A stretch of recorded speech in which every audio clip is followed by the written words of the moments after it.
The president of the KHUN HYNÑIEWTREP National Awakening Movement, Khnam, ADELBERT NONGRUM, had briefed a section of the media on the 12th of October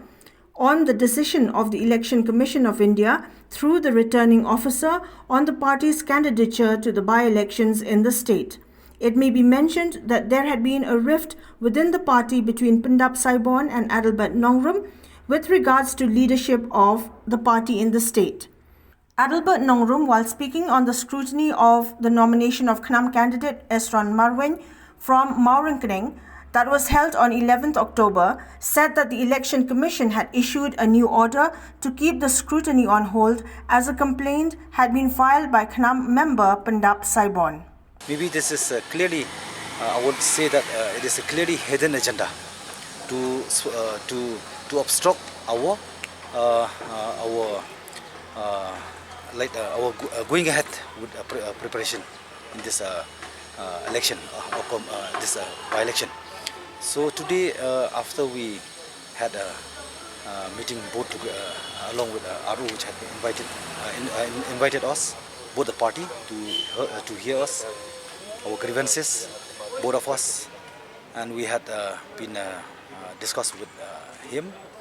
and apprising our problem. And we do also appeal that to leave as it is what I had decided by our candidate, Esron Marwein. Please do not disturb. Okay, if you want to talk about amicable reconciliation, no, that will be carried out accordingly. But as today the situation is very crucial, I was requesting Thomas that please try to understand the gravity of the situation. But he said that he cannot take a decision, so he just wished Esron best wishes for him for this election. But I'm also make an appeal that I'm ready to have a reconciliation, but let Esron contest from Khnam because it is a crucial hours. But he did not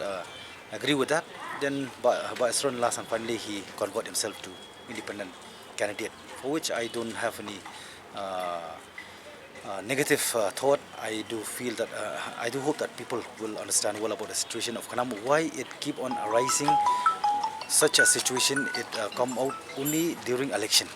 The proposed Khnam candidate for the 13 Mawryngkneng Assembly by-elections 2021, Esron Marwein, while clarifying on the stance of the party, encouraged the public to choose a regional party so as to enable good governance in the state. Marwein, who would now contest as an independent candidate as per the suggestion of the returning officer, also informed that he is hopeful that his symbol of the Khasi rice winnowing tray or pra would knit society together and encourage the strengthening of regional parties in Meghalaya. Kawai kabang akwa ban pensai ba kalong ba pi takadaw ni bangim jet ya kiseng rulum ngim jet ya kiseng ba de kiseng trai ri lejong pek menta ka ege jing ja jong Khnam niyo tang wei kandidat ti wei kandidat umla ban don ya ka bor ban bat ya kisembal ningkong don Khnam syakni no hadian sadakawai syakni no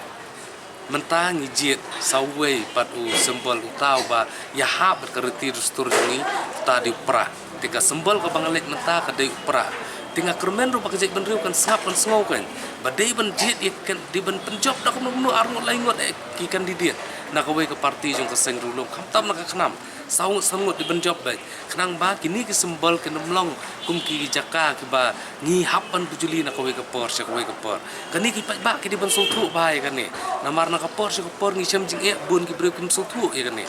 balai ba sem jing e tang nak daw ba ki ba kim jiet ki nong mi khmat ki ban yele nak Khnam ki ban job nak Khnam ban yo bat ya ta ikhtiar.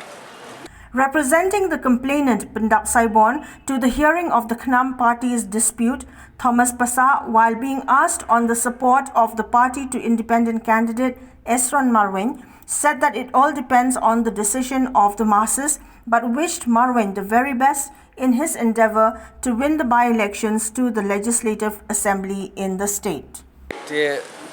Mentaka sini kadang ka jing khot now RO jong ka Mawryngkneng constituency na ka mentaka ni ka by-election. ngidang syuk mene dang siteng sni hi ka phone call ni RO bat ngdang awan hang ni ngi thu ba ka jingkhat kalong halor candidate uba la propose da MLA jong seng ba dalwat nongrum nang tinopok Mawryngkneng Henry kumba ka RO bat ka election department hang ni Meghalaya kilayo ya ka city napok election commission of India bandum pediang ya ka form EB jong uba PYNDAP nane jong ba ADELBERT nomor ba ka parti kadang don hapedeng ka jingya tengku ba jingya huri-hura dan ka ban pendek chua nak kalian ka jongi Shillong ban represent marba iba PYNDAP SAIBORNE idon sejengai ngalawan represent nok manga mentang sini hakani ka hearing pala khot di RO but nak kalian ka jongi hadin ka jingya tai ka jingya penbaik RO ila simya karai ba ukertong jong bara propose iba ADELBERT NONGRUM in hab ban KHUN no kumu kertong simet anu independent candidate halor kajing khanglat jong ka election commission of India lamba ka city ba RO ila yo preng kadai katai ka jing temu bang ya kata ka kum manga simet an kerchan enrai ba kadai pada ka kam jong babun balang buat ka party level ngin pat yo ban diskusi kani mar kani ko ong mane kadai ka senet ka wanja ne wala kata ru ngi ai ka jikit bok ka ba ya iba Marwein ba in poi sakatang ba ki ba jong ka Mawryngkneng konsumsi kin ai ka jikal syang ba purai nang ba ngin yo de nong hikmat ki ba kham thamai ki ba la si ba ki la ban wan ra ya ka rukam sinsar khadar ka ba thamai ka ba la ban long ka ban sin tam ta ba ke nak leng ka jong hi ka tang ka jikit bok ngai ba Marwein